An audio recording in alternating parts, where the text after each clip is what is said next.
அத்தியாயம் 35. சக்கரவர்த்தியின் கோபம். மந்தாகினியை மற்ற அரண்மனை பெண்டிர் சிற்ப மண்டபத்தில் கண்டுபிடித்த சமயத்தில் சக்கரவர்த்திக்கும் முதன் மந்திரிக்கும் கடுமையான வாக்குவாதம் நடந்து கொண்டிருந்தது. மலைமான் மகள் அங்கிருந்து சென்ற உடனேயே முதன் மந்திரி அனிருத்தர், மன்னர் பெரும பெண்மணிகள் இருக்கும்போது சில விஷயங்கள் சொல்லக்கூடாது என்றிருந்தேன். இப்போது அவற்றை சொல்லி தீர வேண்டி இருக்கிறது. வீரபாண்டியனுடைய ஆபத்துதவிகள் இன்னமும் இந்த நாட்டில் மறைந்து திரிந்து கொண்டிருக்கிறார்கள். அவர்களுடைய கொடுமையான சபதத்தை நிறைவேற்றுவதற்கு தக்க சமயத்தை எதிர்பார்த்து கொண்டிருக்கிறார்கள் என்றார். இது ஒன்றும் புதிதில்லையே, எனக்கு தெரிந்த செய்திதானே. பழுவேட்டரையர்கள் அந்த காரணத்தை கொண்டே எனக்கு இத்தனை பலமான பாதுகாப்பு ஏற்படுத்தி இருக்கிறார்கள் அல்லவா என்று சக்கரவர்த்தி ஏளன சிரிப்புடன் கூறினார். ஆபத்துதவிகளின் விஷயம் தங்களுக்கு தெரிந்ததுதான். ஆனால் அந்த சதிகாரர்களுக்கு சோழ ராஜ்யத்தின் பொக்கிஷத்திலிருந்தே பொருள் உதவி கிடைத்து வருகிறது என்பது தங்களுக்கு தெரிந்திருக்க முடியாது என்றார் முதன் மந்திரி. ஆஹா, இது என்ன கட்டுக்கதை என்றார் சுந்தர சோழர்.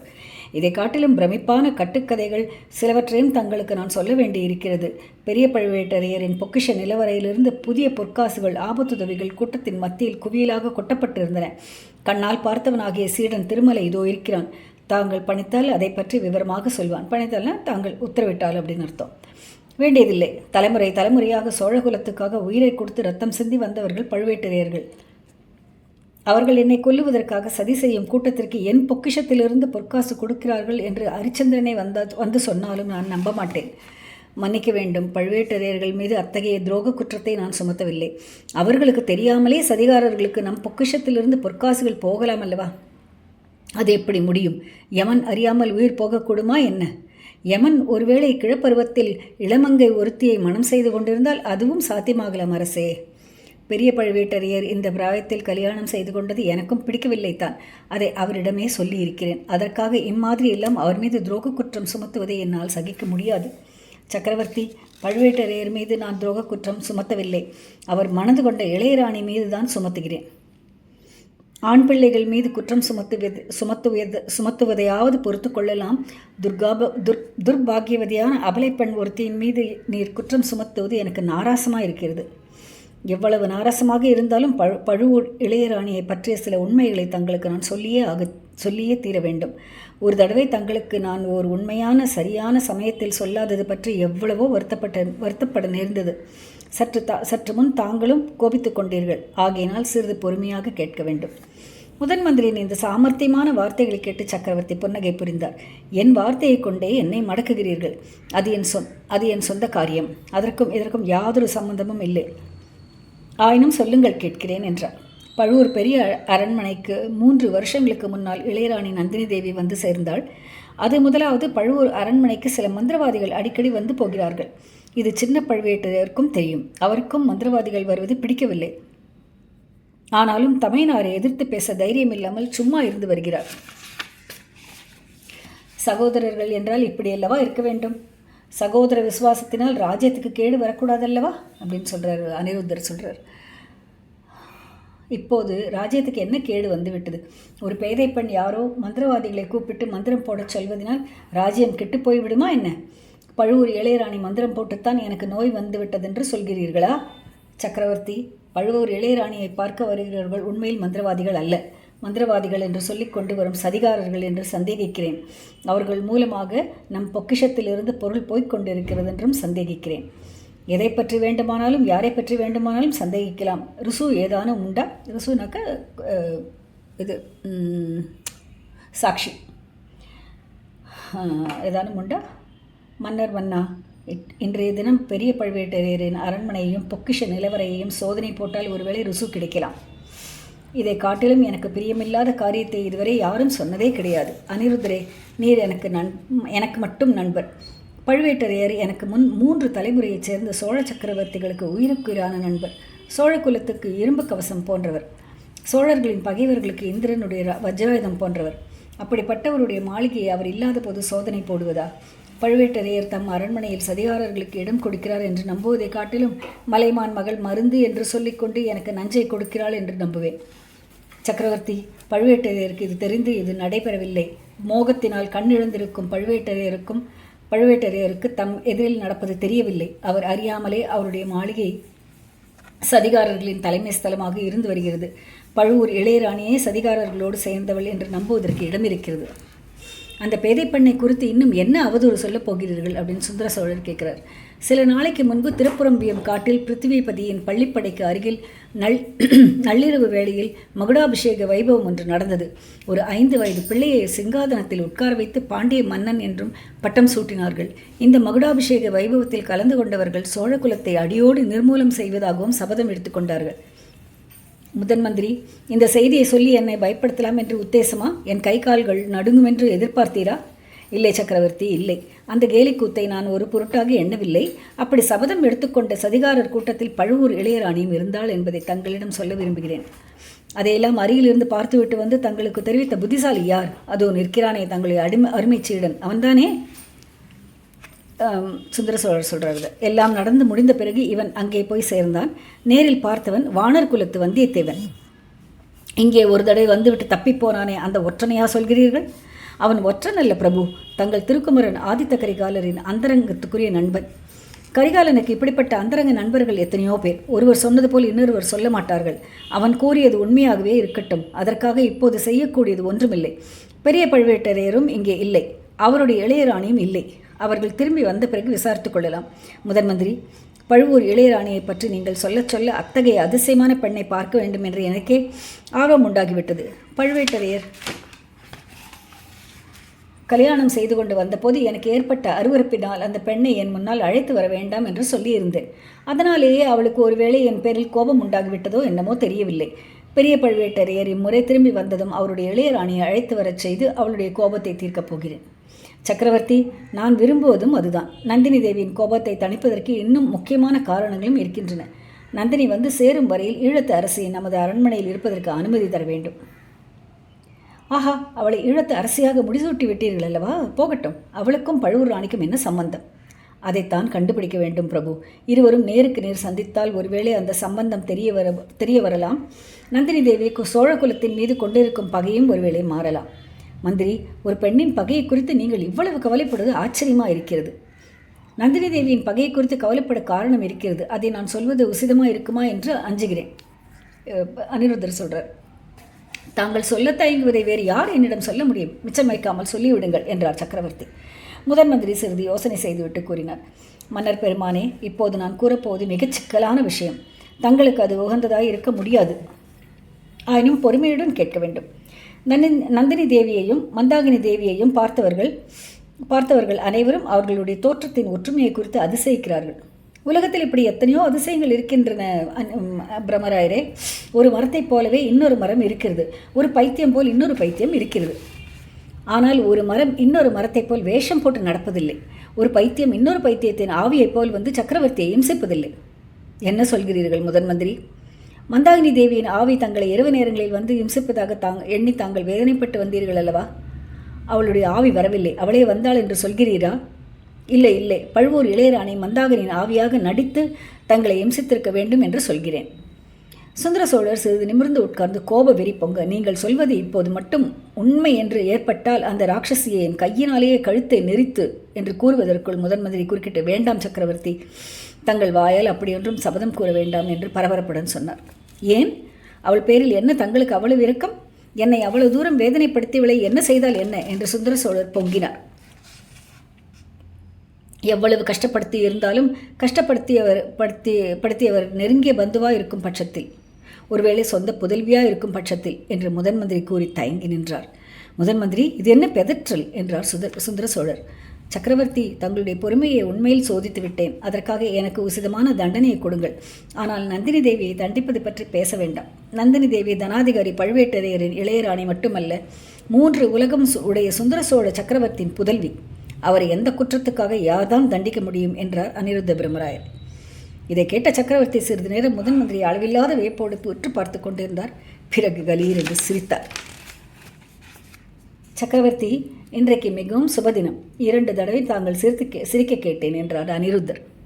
பிரம்மராயரே, இந்த அரண்மனையில் இப்போது ஒரு பெண் பைத்தியம்தான் இருக்கிறது என்று நினைத்தேன்.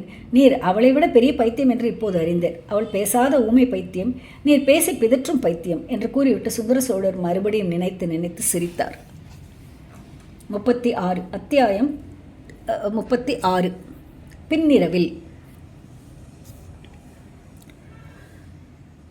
சுந்தர சோழரின் சிரிப்பு ஒலி கேட்டுக்கொண்டிருக்கும் போதே பெண்மணிகள் அங்கு வந்தார்கள். முன்னால் மகாராணியும் அவளுக்கு பின்னால் குந்தவை ஒரு பக்கமும் வானதி ஒரு பக்கமும் பிடித்து இழுத்து கொண்டு வர, மந்தாகினியும் அவர்களுக்கும் பின்னால் பூங்குழலியும் ஒரு தாதி பெண்ணுமாக ஊர்வலம் போல வந்தார்கள்.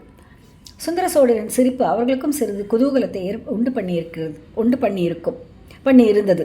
மந்தாகினி அவரை ஒரு கணம் நிமிர்ந்து பார்ப்பதும் மறுகணம் குனிந்து தரையை பார்ப்பதுமாக இருந்தாள். அவளுடைய அலங்காரம் இப்போது பூரணம் அடைந்திருந்தது. குந்தவை பிராட்டி அலங்காரக் கலையில் இணையில்லாத தேர்ச்சி பெற்றவள் என்று அந்த காலத்தில் புகழ்பெற்றிருந்தாள். அதற்காகவே சிற்றரசர்கள் தங்கள் மகளிரை இளைய பிராட்டியின் தோழியாக இருப்பதற்கு பழையாறைக்கு அனுப்புவது வழக்கம். குந்தவை தன் முழு திறமையையும் ஊமை ராணியை அலங்கரிப்பதில் பயன்படுத்தியிருந்தாள். அடி உள்ளத்தில் தோன்றி ஏதோ ஒரு உருத்தெரியாத உணர்ச்சியினால் மந்தாகினியின் தலை கூந்தலை நந்தினியைப் போல் ஆண்டாள் கட்டுடன் அலங்கரித்திருந்தாள். இந்த அலங்காரம் முடிந்ததும் பெண்கள் எல்லோருக்குமே அவள் தத்ரூபமாக நந்தினியைப் போல் இருந்தது தெரிந்துவிட்டது. காட்டிலே அலைந்து திரிந்த தேக ஆரோக்கியமுள்ள மாதரசியாதலால் பிராயத்தில் இருந்த 25 வருஷ வித்தியாசம் கூட தெரியவில்லை. மற்ற பெண்மணிகள் மந்தாகினி தேவியை சிறிது பெருமையுடனே அழைத்து கொண்டு வந்தார்கள். ஒவ்வொருவரும் ஒவ்வொரு காரணத்தினால் பெருமை கொண்டிருந்தார்கள். இந்த சரித்திரம் நிகழ்ந்த நாட்களில் தமிழகத்து பேரரசர்களும் குறுநில மன்னர்களும் பல மனைவியரை மணப்பது சகஜமாய் இருந்தது. ஓயாமல் போர்கள் நடந்த வண்ணமாய் இருந்தன. குமாரர்களோ போர் முனையில் எப்போதும் முன்னணியில் இருந்தார்கள். ஆகையால் குலம் நசிக்காமல் பாதுகாப்பதற்காக அரச குலத்தவர் பெண்கள் பலரை மணப்பது வழக்கமாய் இருந்தது. பட்ட மகிழ்ச்சியாய் இருப்பவள் மற்ற ராணிகளிடம் அசூயை கொள்ளாமல் அனைத்து ஆதரிப்பது ஒரு சிறந்த நறுங்குணமாக கருதப்பட்டது. இந்த முறையிலேயே மலைமான் மகள் உற்சாகமாய் இருந்தாள். குந்தவை தன்னுடைய அலங்கார திறமையை இவ்வளவு நன்றாக காட்ட முடிந்தது பற்றி பெருமை கொண்டிருந்தாள். பைத்தியக்கார பிச்சையாக தோன்றியவளை இணையில்லாத அழகு வாய்ந்த இளம் பெண்ணாக தோன்றும்படியாக வல்லவா அவள் செய்துவிட்டாள். பூங்குழலிக்கோ தன் அத்தைக்கு அரண்மனையில் இவ்வளவு ராஜோபசாரங்கள் நடப்பது பற்றி களிப்பு உண்டாயிருந்தது. அவள் பார்த்ததற்கெல்லாம் மாறாக இங்கே உள்ள அரண்மனை பெண்கள் நடந்து கொண்டிருந்தார்கள் அல்லவா? இவ்வாறு பெருமிதம் பொங்க அந்த அறையினுள் பிரவேசித்த பெண்களின் ஊர்வலத்தை சக்கரவர்த்தி பார்த்தார். அவருடைய சிரிப்பு அந்த க்ஷணமே நின்று விட்டது. மந்தாகினியின் புதிய தோற்றம் அவருக்கே அளவில்லாத பிரமிப்பை அளித்தது. தாம் கண்முன்னால் பார்ப்பது உண்மைதானா என்று சந்தேகிப்பவர் போல் கண்களை கையினால் சிறிது மூடிக்கொண்டும் பின்னர் திறந்தும் உற்று பார்த்தார். சற்று முன்னால் முதன் மந்திரி சொல்லிக் கொண்டிருந்த விவரங்கள் எல்லாம் அவர் மனதில் பதிந்திருந்தன. சில காலமாக நள்ளிரவில் தன் எதிரே தோன்றி தன்னை வருத்திய பெண் உருவத்துக்கும் மந்தாகினியின் உருவத்துக்கும் உள்ள ஒற்றுமை அவருக்கு நன்கு புலனாயிற்று. அதே சமயத்தில் சில வேற்றுமைகள் இருப்பதையும் கவனித்துக் கொண்டார். இதை பற்றிய மர்மத்தை முழுவதும் ஆராய்ந்து உண்மையை அறிய வேண்டும் என்னும் ஆசை அவர் உள்ளத்திலும் உதயமாயிற்று. மந்தாகினி மீது அவருக்கு முதலில் ஏற்பட்டிருந்த அருவருப்பு அப்படியே மாறாமல் இருந்தது. ஆனால் அதை வெளியில் காட்டிக்கொள்ளாமல் இருக்க தீர்மானித்தார். அனிருத்தரிடம் அவர், முதன் மந்திரி, சற்று முன் உங்களை நான் பைத்தியம் என்றேன். பிரமை, பைத்தியம் எல்லாம் எனக்குத்தான் என்று தோன்றுகிறது. இனிமேல் தினந்தோறும் வைத்தியன் என்னை வந்து பார்ப்பது மட்டும் போதாது, மாந்திரிகனையும் அனுப்பி வைக்க வேண்டியதுதான். பழுவூர் இளையராணியை பார்க்க வரும் மந்திரவாதியை பிடித்து அனுப்பி வைத்தால் கூட பாவமில்லை என்று மெல்லிய குரலில் கூறினார். அனிருத்தரின் உள்ளத்தில் ஒரு சிறிய துணுக்கம் உண்டாயிற்று. அதாவது ஒரு திடுக்கிட்டு போகிறார் அனிருத்தர். அந்த மந்திரவாதிகளினால் எவனும் சக்கரவர்த்தியை நெருங்காமல் இருக்கட்டும் என்று மனதிற்குள் வேண்டிக் கொண்டார். பிறகு மன்னர் பெருமா, மந்திரவாதி எதற்கு? வேறு மந்திரம்தான் எதற்கு? ஸ்ரீமன் நாராயணனுடைய திருநாமத்தை விட சக்தியுள்ள மந்திரம் வேறு ஒன்றுமில்லை என்றார். குந்தவை பிராட்டி, அப்பா, என்னை அழைத்து வர சொன்னீர்களாமே, பழையாறைக்கு போக வேண்டும் என்று கூறினீர்களாமே, நாங்கள் எல்லோருமே போகலாமா என்றாள். சுந்தர சோழர் அதற்கு மறுமொழி சொல்லாமல் முதன் மந்திரியை பார்த்து, அனிருத்தரே, நான் என் கருத்தை மாற்றிக்கொண்டேன். இந்த பெண்கள் எதனாலோ ஒரே உற்சாகமாக இருக்கிறார்கள். வீட்டுக்கு புதிய மருமகள் வந்தது போல களிப்படைந்திருக்கிறார்கள். இச்சமயம் இவர்களை பிரிக்க எனக்கு விருப்பமில்லை. தாங்கள் சற்று முன் சொன்னது போல் இவர்கள் எல்லாரும் சில நாள் இங்கேயே தங்கியிருக்கட்டும். செம்பியன் மாதேவி தங்களிடம் மிக்க நம்பிக்கையும் மரியாதையும் உள்ளவர். ஆகையால் தாங்களே நேரில் சென்று அவரை அழைத்து கொண்டு வாருங்கள். தங்கள் சீடனை நாகப்பட்டினத்துக்கு அனுப்புங்கள். பெரிய பழுவேட்டரையரும் அவருடைய இளையராணியும் உடனே அழைத்து வரை ஏற்பாடு செய்யும்படி நானே சின்ன பழுவேட்டரையருக்கு சொல்கிறேன் என்றார். அப்படியே செய்யலாம் சக்கரவர்த்தி. ஆனால் எல்லோரும் வந்து சேர்வதற்கு சில தினங்கள் பிடிக்கலாம். நேற்று அடித்த புயல் மழை காரணமாக நதிகளில் எல்லாம் பூர்ண பிரவாகம் ஓடிக்கொண்டிருக்கிறது என்றார் முதன் மந்திரி. அதனால் பாதகமில்லை. இத்தனை நாள் பொறுத்த நாம் இன்னும் சில நாள் பொறுத்திருப்பதில் நஷ்டம் ஒன்றுமில்லை. கரிகாலனையும் அழைத்து வருவதற்கு ஏற்பாடு செய்தால் எல்லா விஷயங்களையும் முடிவுக்கு கொண்டு வந்து விடலாம். அவன் இன்னமும் வருவதற்கு மறுத்தால் நானே புறப்பட்டு போக வேண்டியதுதான். அதை பற்றி பிறகு பேசிக்கொள்ளலாம். நீங்கள் நாளைக்கே சென்று பெரிய பிராட்டியை எப்படியாவது கையோடு அழைத்து வாருங்கள். போகும்போது புயலினால் கஷ்டத்துக்குள்ளான மக்களை பற்றியும் விசாரியுங்கள், கவனியுங்கள். நம்முடைய குடும்ப விவகாரங்களில் கவனம் செலுத்தி அந்த முக்கியமான காரியத்தை மறந்தே விட்டோம் என்றார் சக்கரவர்த்தி.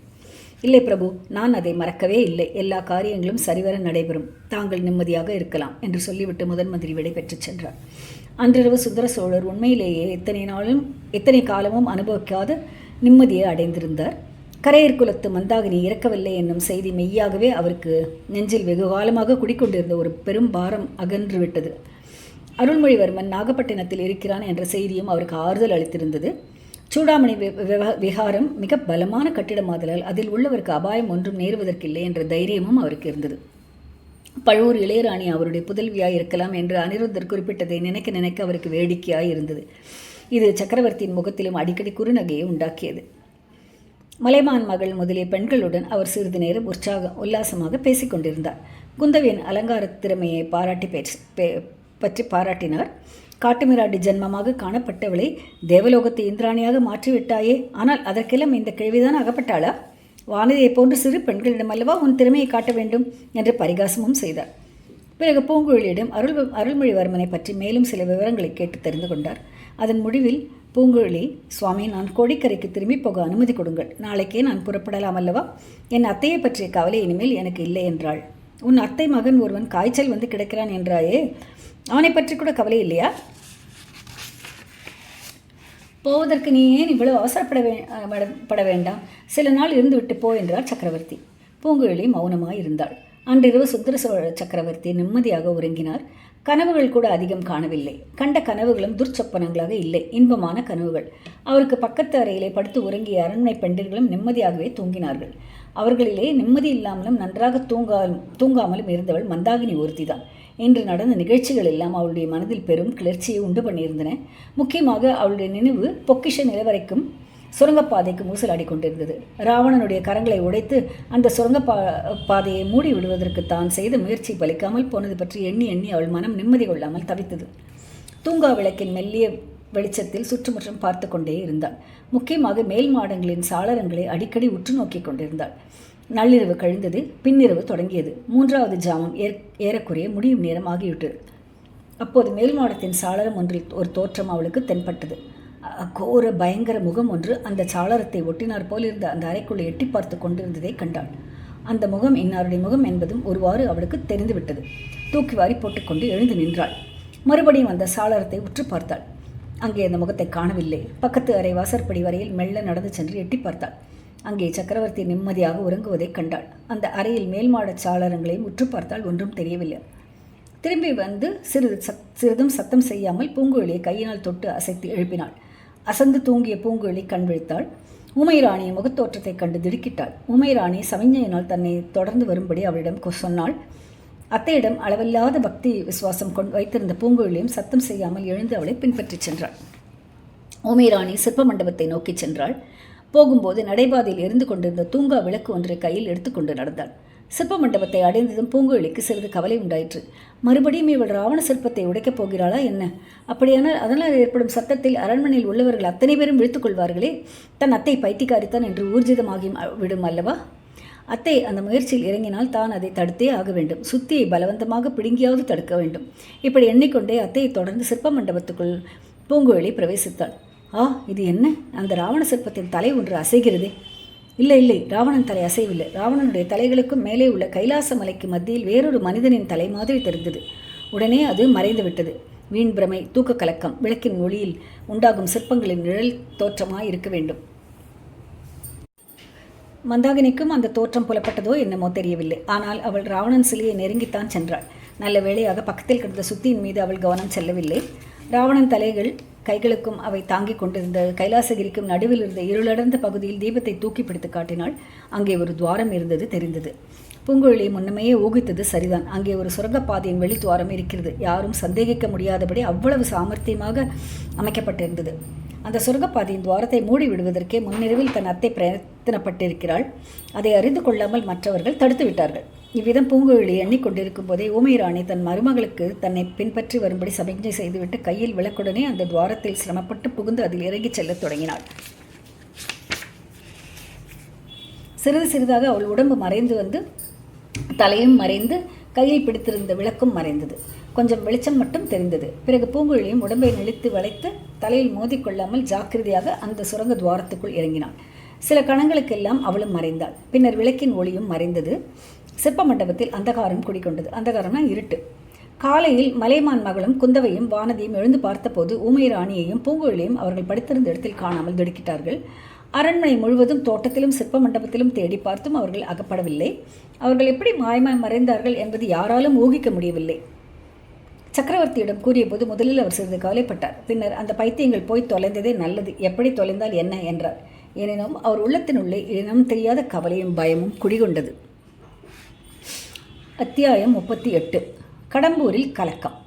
ஆதித்த கரிகாலன் கடம்பூர் மாளிகைக்கு வந்ததிலிருந்து அம்மாளிகையில் நிரந்தரமாக வசித்தவர்களும் விருந்தினராக வந்தவர்களும் முள்ளின் மேல் நிற்பவர்கள் போலவும் நெருப்பின் மேல் நடப்பவர்கள் போலவும் காலம் கழிக்க வேண்டியிருந்தது. இளவரசரின் நாவிலிருந்து எந்த நிமிஷத்தில் எந்த விதமான அஸ்திரம் என்று யாராலும் ஊகிக்க முடியவில்லை. ஆகையால் எல்லோரும் தவியாய் தவித்துக் கொண்டிருந்தார்கள். சோழ சிம்மாசனத்தில் மதுராந்தகனை ஏற்றி வைப்பதற்கு செய்யப்படும் சதியாலோசனையும் பற்றி கரிகாலன் அடிக்கடி ஜாடை மாடியாக குறிப்பிட்டு மற்றவர்களை துடிதுடிக்க செய்து கொண்டிருந்தான்.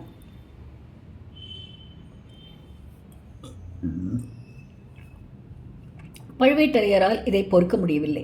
சிற்றரசர்களின் அபிப்பிராயத்தை கரிகாலன் வெளிப்படையாக சொல்லிவிட வேண்டியதுதான் என்று சம்புவரையரிடம் வற்புறுத்தினார். சம்புவரையரோ, கொஞ்சம் பொறுங்கள், எப்படியும் நமது விருந்தாளியாக வந்திருக்கிறான், வெறும் முரடனாகவும் இருக்கிறான், ஒன்று நினைக்க வேறொன்றாக முடிந்தால் என்ன செய்கிறது, நல்ல சமயம் பார்த்து சொல்வோம் என்று தள்ளி போட்டுக்கொண்டே இருந்தார். எப்படி அந்த பேச்சை ஆரம்பிப்பது என்ற தர்ம சங்கடத்தை அவர்களுக்கு வைக்காமல் ஆதித்த கரிகாலனை ஒரு நாள் எல்லாரும் சேர்ந்திருந்த சமயத்தில் பட்டவர்த்தனமாக அதை பற்றி கேட்டுவிட்டான். பழுவூர் பாட்டனிடமும் கடம்பூர் மாமனிடமும் ஒரு முக்கியமான விஷயத்தில் யோசனை கேட்பதற்காகவே நான் இங்கு வந்தேன். அதைப்போது கேட்டுவிடுகிறேன். 3 வருஷங்களுக்கு முன் என் தகப்பனார் என்னை சோழ ராஜ்யத்தின் பட்டத்தை இளவரசனாக்கி பகிரங்கமாக முடிசூட்டினார். அதற்கு நீங்கள் எல்லாரும் சம்மதம் கொடுத்தீர்கள். இப்போது சக்கரவர்த்தி தம் அபிப்பிராயத்தை மாற்றிக்கொண்டிருப்பதாக தெரிகிறது. மதுராந்தகனை சிம்மாசனத்தில் ஏற்றி வைத்து முடிசூட்ட வேண்டும் என்று விரும்புகிறாராம். அதற்காகவே தஞ்சாவூருக்கு வரும்படி எனக்கு அழைப்பு மேல் அழைப்பு அனுப்பி கொண்டிருக்கிறார். நானும் போகாமல் தட்டி கழித்து கொண்டிருக்கிறேன். எதற்காக தஞ்சாவூர் போக வேண்டும்? போய் என் தந்தையின் வார்த்தைகளை நேருக்கு நேர் ஏன் புறக்கணிக்க வேண்டும்? அதைவிட போகாமல் இருந்து விடுவது நல்லதல்லவா? பழுவூர் பாட்டா, கடம்பூர் மாமா, நீங்கள் பெரியவர்கள், எல்லா நியாயமும் தெரிந்தவர்கள், நீங்களே சொல்லுங்கள். ராஜ்யத்தை மதுராந்தகனுக்கு விட்டு கொடுத்து விடும்படி என் தந்தை இத்தனை காலத்துக்கு பிறகு என்னை கேட்பது நியாயமாகுமா? அதை நான் மறுதளித்தால் குற்றமா என்று ஆதித்த கரிகாலன் திட்டவட்டமாக கேட்டதும் எல்லோருமே திகைத்து போனார்கள். பழுவேட்டரையர் தொண்டையை கனைத்துக்கொண்டு பதில் சொல்ல சிறிது காலம் கடத்தலாம் என்று எண்ணி, கோமகனே, இந்த விஷயமாக தங்கள் திருக்கோவலூர் பாட்டனை யோசனை கேட்டிருப்பீர்களே, மலைமான் என்ன சொல்கிறார் என்றார். ஆஹா, அந்த கிழவனாரின் இயல்புதான் உங்களுக்கு எல்லாம் தெரியுமே. அவருடைய பேரப்பிள்ளை சிம்மாசனத்தை இன்னொருவனுக்கு விட்டு கொடுத்து விட அவர் சம்மதிப்பாரா? அதை காட்டிலும் என்னையும் என்னை பெற்ற தாயையும் சேர்த்து அவர் வெட்டி போட்டு விடுவார்.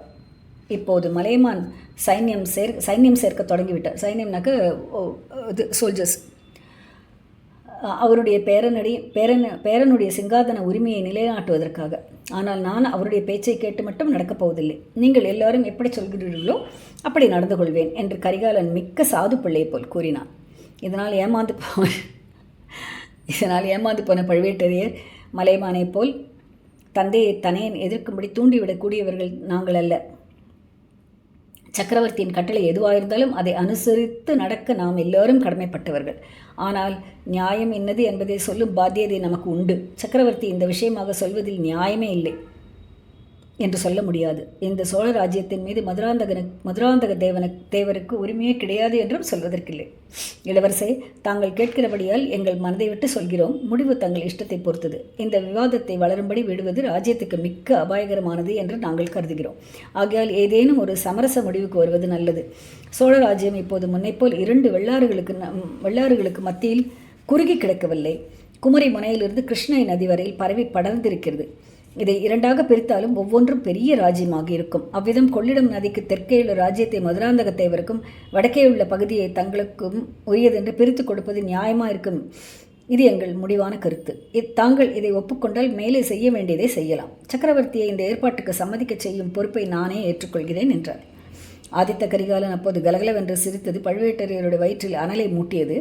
பாட்டா, சோழ ராஜ்யத்தை இரண்டாக பிரித்து தெற்கு ராஜ்யத்தில் பழுவேட்டரையர்களும் வடக்கு ராஜ்யத்தில் சம்போரையர்களும் அதிகாரம் செலுத்துவது சரியான பங்கீடுதான்.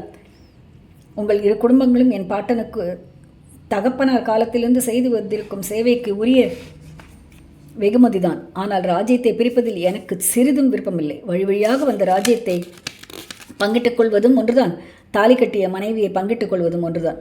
கிழவர்களாகிய உங்களுக்கு அது சம்மதமாக இருக்கலாம், எனக்கு சம்மதம் இல்லை என்று கரிகாலன் கூறிய போது பெரிய பழுவேட்டரையரின் கண்களில் தீப்பொறி பறந்தது. அவர் கொதிப்புடன் எழுந்து நின்றார். உடைவாளை உரையிலிருந்து எடுப்பதற்கும் ஆயத்தமானார். அச்சமயத்தில் கரிகாலன், பாட்டா, என்ன இதற்குள் எழுந்து போக பார்க்கிறீர்கள்? என்னுடைய யோசனையை முழுவதும் கேளுங்கள். சோழ ராஜ்யத்தை பிரிப்பதற்கு எனக்கு சம்மதமில்லை. என் குலத்து முன்னோர்களும் நீங்களும் உங்கள் முன்னோர்களும் 5 தலைமுறையாக பாடுபட்டு எத்தனையோ வீராதி வீரர்களின் உயிர்களை பலி கொடுத்து சோழ ராஜ்யம் இந்த நிலைமைக்கு வந்திருக்கிறது. இதை இரண்டாக பிரித்து சிறிய பகுதிகளாக்குவது பாவமாகும். வீர சொர்க்கத்தில் உள்ள ராஜாதித்தர் முதலிய நம் முன்னோர்கள் நம்மை சபிப்பதற்கு ஏதுவாகும். ஆகையால் அந்த யோசனையை விட்டுவிடுங்கள். இந்த பெரிய சோழ ராஜ்யம் முழுவதையும் மதுராந்தகனுக்கே விட்டு கொடுத்துவிட நான் ஆயத்தமாயிருக்கிறேன். அதற்கு நியாயமும் உண்டு. என் பெரிய பாட்டனாரின் மகன் மதுராந்தகன். ஆகையால் என் தந்தைக்கு பதிலாக மதுராந்தகனுக்கு பட்டம் கட்டியிருக்க வேண்டும். பராந்தக சக்கரவர்த்தியின் ஏற்பாட்டினால் என் தந்தை முடிசூட்டி கொள்ள வேண்டியதாயிற்று. அந்த தவறு அவரோடு போகட்டும். தந்தைக்கு பிறகு மகன் என்ற நியதிப்படி எனக்கு இந்த ராஜ்யத்தின் பேரில் பூரண உரிமை இருந்தாலும் அதை விட்டு கொடுத்து விடுகிறேன். ஆனால் அதற்கு ஒரு நிபந்தனை இருக்கிறது. வடதிசையின் மீது படையெடுத்து செல்ல 3 லட்சம் போர் வீரர்கள் கொண்ட சைன்யம் எனக்கு வேண்டும். சைன்யத்துக்கு வேண்டிய தளவாட சாமான்களும் சாமக்கிரியைகளும் 1 வருஷத்துக்கு உணவுப் பொருட்களும் திரட்டத்தர வேண்டும். மாக்கடலில் செல்லக்கூடிய 300 பெரிய மரக்கலங்களும் வேண்டும். பார்த்திபேந்திரனை கப்பல் படை தலைவனாக்கி கடலோரமாக வரச் செய்துவிட்டு நான் தரை மார்க்கமாக வடநாட்டின் மீது படையெடுத்துச் செல்வேன். கங்கை நதியின் முகத்துவாரத்தில் நானும் பார்த்திபேந்திரனும் சந்திப்போம். பிறகு மேலும் வடக்கே போவோம். என் குலத்து முன்னோர்கள் என் பெயர் கொண்ட கரிகால் வளவன் இமயமலை மீது புலிக்கொடியை நாட்டினான் என்று கவிஞர்கள் பாடி வைத்திருக்கிறார்கள். என் முன்னோர் சாதித்ததை நானும் இப்போது மறுபடியும் சாதிப்பேன். என்னுடைய வாழ் வலிகொண்டும் எனக்கு துணை வரும் வீரர்களின் தோல்வலி கொண்டும் கிருஷ்ண நதிக்கு வடக்கே நானாக கைப்பற்றும் நாடுகளுக்கு சக்கரவர்த்தியாவேன். அன்றே போரில் மடிந்தால் சோழகுலத்தின் வீரப்புகழை நிலைநாட்டினோம் என்ற மகிழ்ச்சியுடன் வீர சொர்க்கம் அடைவேன். பழுவூர் பாட்டா, கடம்பூர் மாமா, என்ன சொல்கிறீர்கள்? இந்த நிபந்தனையை நிறைவேற்றித்தர நீங்கள் ஒப்புக்கொள்வீர்களா? இவ்விதம் கம்பீரமாக கேட்டுவிட்டு கரிகாலன் நிறுத்தினான். கிழவர்கள் இருவரும் திகைத்து போனார்கள். பழுவேட்டரையர் தடுமாற்றத்துடன், இளவரசே, தங்களுடைய நிபந்தனையை ஒப்புக்கொள்ள நாங்கள் யார்? எங்களுக்கு என்ன உரிமை? சக்கரவர்த்தி அல்லவா கேட்க வேண்டும் என்றார். கரிகாலன் கொதித்து எழுந்து இடி முழக்க குரலில் கர்ஜனை செய்தான். பாட்டா, சக்கரவர்த்தியின் பெயரை சொல்லி யாரை ஏமாற்றலாம் என்று பார்க்கிறீர்கள்? என்னை ஏமாற்ற முடியாது. என் தந்தையை நீங்கள் அரண்மனையில் சிறைப்படுத்தி நீங்கள் ஆட்டி வைத்தபடி ஆடும் பொம்மையாக வைத்துக் கொண்டிருக்கிறீர்கள். அது எனக்கு தெரியாது என்று எண்ணினீர்கள். சின்ன பழுவேட்டரையர் அனுமதியின்றி யாராவது என் தந்தையை பார்க்க முடியுமா? என் தம்பியை ஈழத்திலிருந்து சிறைப்படுத்தி கொண்டு வருவதற்கு என் தந்தை கட்டளை போட்டது சக்கரவர்த்தியின் சொந்த விருப்பத்தினால, உங்கள் கட்டாயத்தினால? தேச மக்களின் கண்ணுக்கு கண்ணான அருமை மகனை, வீராதி வீரனை சிறைப்படுத்தி கொண்டு வரும்படி எந்த தகப்பனாவது இஷ்டப்பட்டு கட்டளையிடுவானா?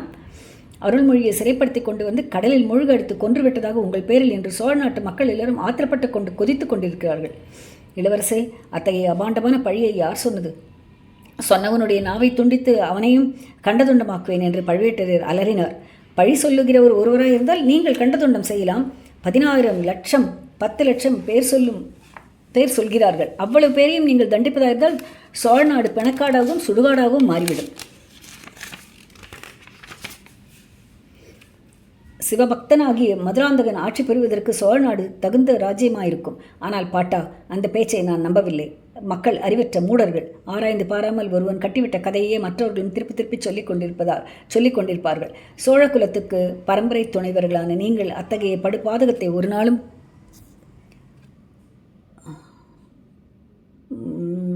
நாளும் செய்திருக்க மாட்டீர்கள். அருள்மொழி கடலில் மூழ்கி இருந்தால் அது அவனுடைய தலைவிதியின் காரணமாகத்தான் இருக்க வேண்டும். 3 உலகம் ஆளப் பிறந்தவன் என்று கூறி வந்த ஜோதிடர்கள், ஆருடக்காரர்கள், ரேகை சாஸ்திரிகள் வாயில் மண்ணை போடுவதற்காகவே அவன் கடலில் மூழ்கி மாண்டிருக்க வேண்டும். பாட்டா, நீங்கள் எவ்வளவு பெரிய வீராதி வீரராயிருந்தாலும் நடுக்கடலில் சுழிக்காற்றை வரவழைப்பதற்கும் கப்பல் பாய்மரத்தின் மீது இடிவிழச் செய்வதற்கும் உங்களால் கூட முடியாது. ஒருவேளை அது பாண்டிய நாட்டு மந்திரவாதிகளின்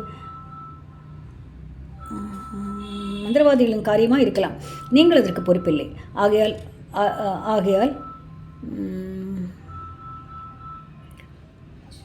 நீங்கள் ஆகையால் அருள்மொழியின் கதிக்கும் நீங்கள் பொறுப்பாளி இல்லை. ஆனால் சக்கரவர்த்தியை கேட்டு சொல்ல வேண்டும் என்று மட்டும் இனி என்னிடம் சொல்லாதீர்கள். அப்புறம் அந்த அன்பில் பிரம்மராயனை கேட்டு சொல்ல வேண்டும் என்று கூட சொல்வீர்கள். சக்கரவர்த்தியும் முதன் மந்திரியும் ஏதோ அந்த பட்டங்களை சுமந்து கொண்டிருக்கிறார்கள். உங்கள் விருப்பத்தை மீறி அவர்கள் எதுவும் செய்ய முடியாது. பழுவூர் பாட்டி நந்தினி தேவியை கேட்டு சொல்கிறேன் என்று வேண்டுமானால் சொல்லுங்கள்.